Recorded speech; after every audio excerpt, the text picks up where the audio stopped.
मी घोषणा करतो।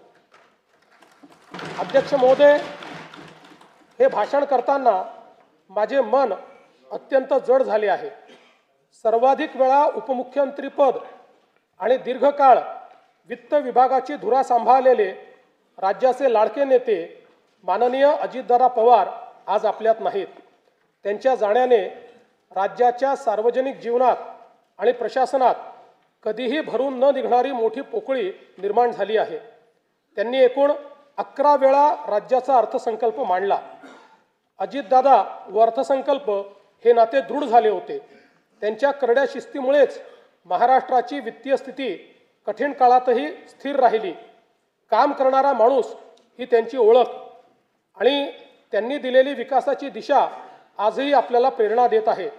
त्यांना श्रद्धांजली म्हणून सर्व मान्यवरांची चर्चा करून त्यांच्या व्यक्तिमत्वाला साजेसे भव्य स्मारक उभारण्यात येईल।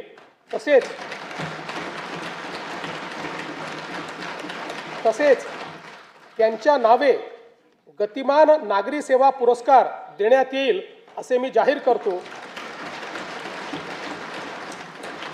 दिवंगत अजितदादांच्या स्मृतींना आजचा हा अर्थसंकल्प मी समर्पित करतो।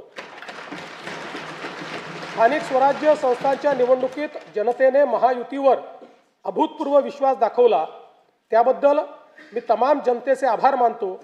स्थानिक स्वराज्य संस्थांच्या प्रगतीसाठी महायुती सरकार कटिबद्ध राहील याची मी ग्वाही देतो। 16व्या केंद्रीय वित्त आयोगाने केलेल्या शिफारसीनुसार पुढील 5 वर्षांमध्ये राज्यासाठी भरीव निधी प्राप्त होणार असून आपत्ती व्यवस्थापनासाठी केंद्र शासनाने वाढीव निधी देण्याबाबत राज्याची मागणी मान्य केली, याबद्दल मी भारताचे प्रधानमंत्री श्री नरेंद्र मोदीजी यांचे मनपूर्वक आभार मानतो। राज्य शासनाने देखील 6व्या वित्त आयोगाची स्थापना केली होती। या वित्त आयोगाने विहित वेळेमध्ये आपला अहवाल सादर केला, याकरिता आयोगाचे अध्यक्ष व सदस्य यांचे मी अभिनंदन करतो व त्यांना धन्यवाद देतो। हा अहवाल कृती अहवालासह माननीय राज्यपालांच्या मान्यतेनंतर पुढील अधिवेशनात सभागृहाच्या पटलावर ठेवण्याची कारवाई करण्यात येईल। आयोगाच्या शिफारसींचा अभ्यास करून प्रशासकीय सुधारणा व आर्थिक विकेंद्रीकरणाच्या माध्यमातून स्थानिक स्वराज्य संस्था सक्षम करण्याची कारवाई करण्यात येईल। 1 फेब्रुवारी 2026 रोजी केंद्र शासनाने युवा केंद्रित अर्थसंकल्प सादर केला। त्यात महाराष्ट्रातील पायाभूत सुविधांचा वेगाने विकास करण्यात